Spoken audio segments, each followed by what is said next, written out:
രാത്രിയാണ് ഇത്തരത്തിൽ വലിയ തോതിലുള്ള അക്രമം വിദ്യാർത്ഥികൾക്ക് നേരെ എറണാകുളം മഹാരാജാസ് കോളേജിലെ വിദ്യാർത്ഥികൾക്ക് നേരെ ഉണ്ടായത്. അതായത് ഈ രാത്രി ജില്ലാ കോടതിക്കകത്ത് നടന്ന ഒരു പരിപാടിയിൽ വിദ്യാർത്ഥികൾ അഭിഭാഷകർ അവിടെ മദ്യപിക്കുകയും ഒക്കെ ചെയ്യുകയായിരുന്നു. അതിനുശേഷം ഈ മദ്യപിച്ച സീനിയർ അഭിഭാഷകർ ഉൾപ്പെടെയുള്ളവർ ഇത്തരത്തിൽ വിദ്യാർത്ഥികളെ പുറത്തേക്കിറങ്ങി ആക്രമിക്കുകയായിരുന്നു എന്നാണ് പറയുന്നത്. ഒപ്പം ഈ വിദ്യാർത്ഥികളുടെ മുഖത്തേക്ക് പുക ഊതിവിട്ടതാണ് ഇത്തരത്തിൽ സംഘർഷത്തിന് കാരണമായത്. ഏതായാലും ACP ജയകുമാറിൻ്റെ നേതൃത്വത്തിലുള്ള വലിയ പോലീസ് സംഘമാണ് ഇവിടെ ഉള്ളതെന്നാണ് നമ്മൾ മനസ്സിലാക്കുന്നത്.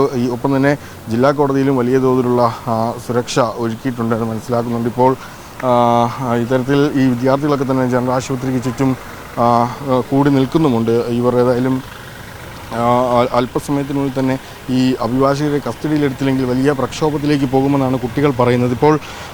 ഇപ്പോൾ ഈ ജനറൽ ആശുപത്രിയിലാണ് നമ്മളുള്ളത്. ഇവിടെ ഒരുപാട് കുട്ടികൾ ഇവിടെ പുറത്തും മറ്റുമായി ഒരുപാട് കുട്ടികളൊക്കെ ഉണ്ട്. ഒപ്പം തന്നെ ഈ ജില്ലാ കോടതിക്ക് മുമ്പിലും വലിയ തോതിൽ വിദ്യാർത്ഥികൾ കൂട്ടം കൂടി നിൽക്കുന്നുണ്ട്. ഈ അഭിഭാഷകർക്കെതിരെ കൃത്യമായൊരു നടപടി എടുത്തില്ലെങ്കിൽ അത് പിന്നീട് വലിയ പ്രക്ഷോഭത്തിലേക്ക് കുട്ടികൾ പോകും.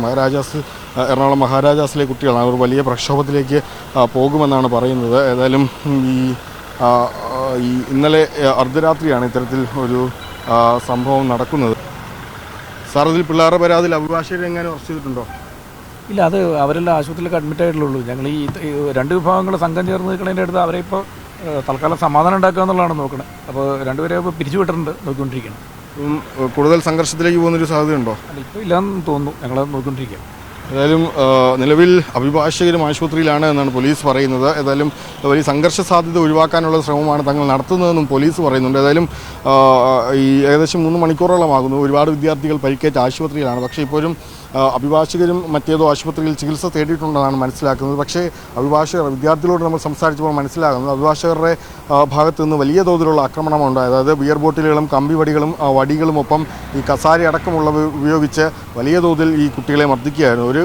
അകാരണമായി മർദ്ദിക്കുകയായിരുന്നാണ് മനസ്സിലാകുന്നത്. ഈ കുട്ടികൾ ഈ ഹോളി ആഘോഷവുമായി ബന്ധപ്പെട്ട സജ്ജീകരണങ്ങൾ കഴിഞ്ഞ് പുറത്തേക്ക് വന്ന ഈ കുട്ടികളുടെ നേരെ ഈ സിഗരറ്റ് വലിച്ച ശേഷം ഈ അഭിഭാഷകർ പുക ഊതിവിട്ടതാണ് ഈ ആക്രമണത്തിനൊക്കെ തുടക്കമായത്.